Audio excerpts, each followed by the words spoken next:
Jeshi la Polisi Kanda Maalum ya Dar es Salaam linachunguza vifo vya watu wawili, mume na mke, ambao wamejulikana kwa majina ya Anthony Hilary Ngabori au wakati mwingine Ali Ngabori mwenye umri wa miaka 46 na mke wake ambaye amefahamika kwa jina la Anna Amiri Juma anayekadiriwa kuwa na umri wa miaka 39.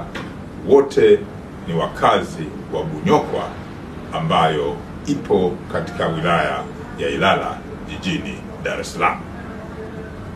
Tukio hili ambalo linachunguzwa na jeshi la polisi linadaiwa kutokea usiku wa kuamkia tarehe 12 mwezi huu wa Juni mwaka 2025 kwenye nyumba yao ya familia. Mili hii imekutwa ndani ya chumba chao cha kulala huku ikiwa na majeraha. Uchunguzi wa kina juu ya tukio hili la kuhuzunisha unaendelea ili kujua na kubaini kwa kina